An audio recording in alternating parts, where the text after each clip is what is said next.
Gunna has been under heavy pressure, walking a free man after openly admitting the crimes in court, making a deal with prosecutors, and possibly putting Young Thug, the CEO of his label who was responsible for major successes in his career, under hot water. How does a charting Billboard artist, one with close connections to multiple A-list artists like Young Thug, Lil Baby, go from the top of Billboard in 2017 to being crucified by the internet and his peers and a massive amount of his fans, getting blackballed by the industry and being turned into memes worldwide over his contradictions in hip-hop? My name is ARCANI and I'm here to break down the downfall of the insane Atlanta artist Gunna. Sergio Kitchens, known as the famous artist Gunna, was born on June 14th, 1993 in College Park, Georgia, the youngest of 5 boys primarily raised by his mom, but also a slightly distant father. Gunna became interested in rap and music as a whole in his early teens, and despite growing up in Atlanta, the music he first began to love actually came out of New Orleans, tuning in to artists such as Lil Wayne, the Hot Boys, and Master P No Limit Records. Barely a teenager is when he picked up his first microphone, and at the age of 13, he was going to the studio with his neighborhood friends. The studio being his friend's garage, creating his first record ever, Swag So Cool. Now, I did my own research and I actually couldn't find the song. It was just stated in an interview that he actually posted. Not taking rapping serious at all at this age, Gunna was just another kid with dreams of reaching the fame and stardom that comes with hip hop. An older OG in his neighborhood eventually became his OG, a guy named Keith King Troop. Now, I just want to say RIP to King Troop. In 2015, he passed away due to gun violence, and he had a very big impact on multiple of people around the world, Young Thug included. So, RIP to a legend. Troop was an OG to Gunna. Gunna seeing Troop as his uncle, and with Troop's main motto being, get some money and stay out of trouble, stating to Gunna that there's always more than rapping. He even went as far as keeping him around well-established celebrities like Allen Iverson in his prime, and also others. In 2015 is when Gunna would actually get his own chance to be on a much bigger scene, and this was all thanks to his OG Troop. Troop invited Gunna out for a music video, and who was the artist? Well, it was Atlanta's rising artist Young Thug. Young Thug was shooting a track for his most recent project, Barter 6. The track was named With That, featuring Lil Duke. Here you can see Gunna slightly in the background. My bitch, she a Jew. Not knowing where this relationship would go in the future for himself, Gunna and Young Thug had little to no communication after the video. They would see each other at random moments and always acknowledge each other, but kept it pushing. This was the relationship between the two Atlanta artists up until 2015. That's when the legend, King Troop himself, was actually murdered. Gunna stating that the funeral was what brought him and Thug a lot closer. Young Thug was a key to a large part of Gunna's success, introducing him to much larger crowds and placing him on tracks like Floyd Mayweather and featuring Young Thug on all 3 Drip season mixtapes. So establishing this relationship with Young Thug also led Gunna to be introduced to another key collaborator, Lil Baby. These two would eventually take over Atlanta and was also even getting compared to legendary groups like Outkast and Rich Gang. Their 2018 mixtape Drip Harder spawned the biggest hits of Gunna's career, one of them being Never Recover, a track that obtained arguably the largest artist in the world at the time, Drake. The song ended up charting to number 9 on the rap charts. Then he had the massive record Drip Too Hard, hitting number 4 on the Hot 100 on Billboard. Lil Baby actually didn't even want to become an artist at first. He was pretty stable and always made money in his own ways. Lil Baby would eventually go on to become one of the largest artists in the world, and if you would like to hear a breakdown of how Lil Baby came up, just let me know in the comments. It's a pretty interesting story. Now, drip was a term that was originated mostly in Houston from artists like Sauce Walker, and Gunna even states in various tracks where it originated. Make a bus, I got my drip back from Houston. Made it back home, this shit wasn't a movie. Although he did not invent drip, he completely made it his brand. Along with music, Gunna is known for his distinctive fashion, slipping luxury brand names into his music consistently. He stated, "A lot of artists can rap, but don't have the image. You'll never go without an image. You've got to have an image for the words." Gunna was becoming an icon right in front of everyone's eyes, performing around the world, touring with artists like Travis Scott, and featuring on songs, even working with artists like Mariah Carey. Artists like Gucci and Young Thug was even seen on Twitter having a live debate on signing him. In 2017, Gunna was the first artist to eventually sign with the YSL, founded by Young Thug, of course. Now, after an amazing run, things would get rocky in the future for YSL, and things would get dark for Gunna. Was in Buckhead Monday night. as police arrested the rapper Young Thug, whose real name is Jeffrey Williams. We showed you this exclusive video on WSB Tonight at 11. Now, here's the latest today. A judge held an initial hearing on the charges this morning. This is video from court of Young Thug in a blue jumpsuit. The rapper and 28 other defendants charged in a 56-count indictment alleging street gang activity, including robbery and murder. In Channel 2's Michael. On May 11th, 2022, Gunna was arrested with Young Thug and dozens of others in a massive gang indictment.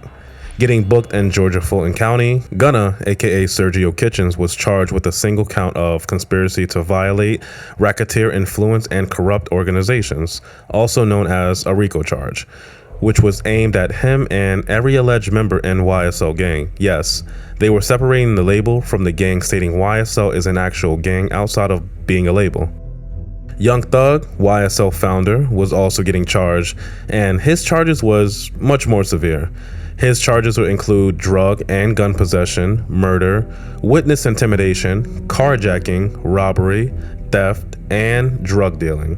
From the outside looking in, it looks as if the justice system is trying to make an example specifically out of Young Thug, calling Young Thug the leader and alleging that he called the shots in pretty much all of YSL gang activity. An overall of 56 counts related to gang activity and racketeering. For anyone who may not have an idea of what a RICO case is, they were primarily used in the 70s to prosecute mafia and mob bosses.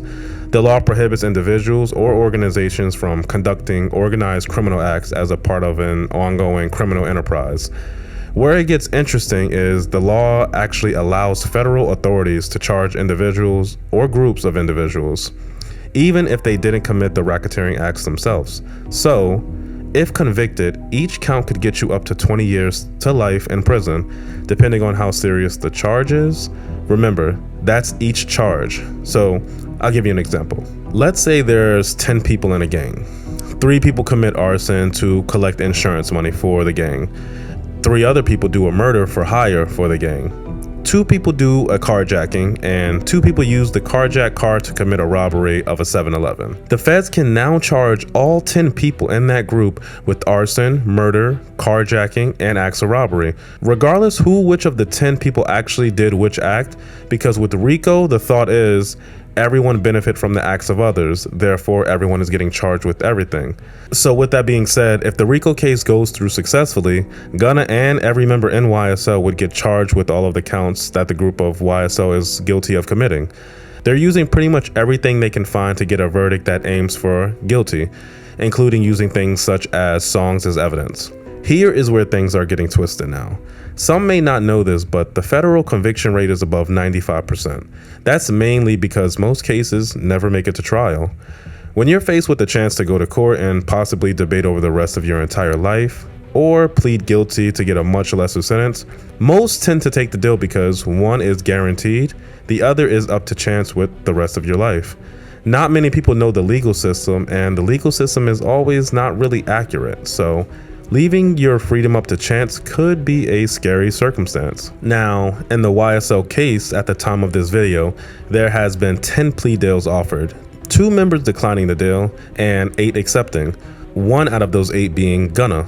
Now, in court, Gunna has acknowledged that he became associated with Young Stoner Life Records in 2016, and that YSL is a record label and a gang. He additionally said that he had personal knowledge that members or associates of YSL have committed crimes in furtherance of the gang. Gunna confirmed in court, "I recognize, accept, and deeply regret that my talent and music indirectly furthered YSL the gang to the detriment of my community. YSL as a gang must end." Now, this is what has the internet in absolute shambles. These statements are being seen as disloyal and against street code in the hip-hop community, comparing it to other cases such as the Bobby Shmurda case, where Bobby actually took a harsher plea deal in his criminal case so his affiliate, Rowdy Rebel, could serve less time in prison. Now, personally, I'm not into street code, but I can see if you have a fan base that listens to you and some of the things you rap about contradicts themselves with how this case is going. I don't know what the hell niggas thinking about, because I wasn't in no case or nothing. So nigga even like just saying like, oh, you snitched on who? I was never in no case. See what I'm saying? But you know, niggas, it be that go back to the internet shit. I don't really be feeding into it, cause motherfucker don't know. I'm really from the street where I'm from. Like, if you snitch, bro, that shit is in paperwork. This shit is in document. These are some lyrics from Gunna's song "Out of Sight, Out of Mind." Pull up with them choppers. I know I won't miss. Some niggas getting locked up and turned to a snitch, but I kept it solid and hard as a brick. Now, just that line is pretty much him contradicting himself, because he has stated once he did get locked up, he kind of changed his mind about YSL and he did what he needed to do to get out of prison. Whether that's right or wrong, that's up to whoever is judging him to decide. But obviously he feels as if he made the right decision, because he wouldn't have made it if he didn't. Now, everyone loves Young Thug, and he's seen as a pioneer in the hip hop for creating a wave of artists. For his first signed artist and close friend Gunna to take a plea deal and put himself first instead of thinking what would be best for the team is coming with a wave of consequences. Artists who believe in the street code are turning their back on Gunna and avoiding him at all costs. Fans are flooding his comments with angry comments, and the rapper has remained silent for the most part since walking out of prison. The one photo that he did decide to upload following his release received much backlash, as the caption reads, "Niggas acting like they switching to a side, but it's only one side. Hashtag YSL the label, hashtag free Thug and Yak, Gunna back." Now, even 6ix9ine decided to comment on this post, stating, "In court, you said it was a gang. Here on IG, you're saying it's a label. LOL, you can't make this shit up."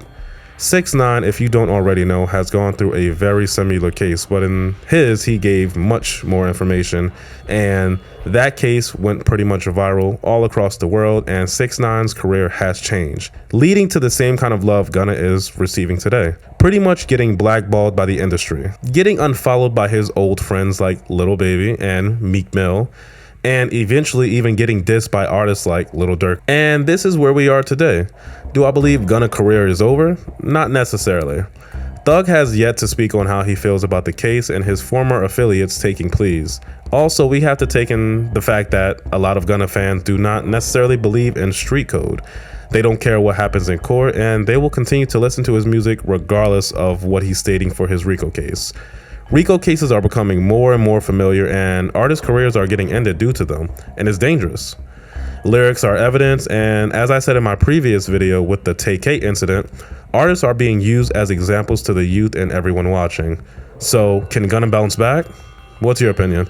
Let me know in the comments. I'm truly interested in hearing others' standpoint, and if you enjoyed this entire video, please leave a like and consider subscribing. I'm out.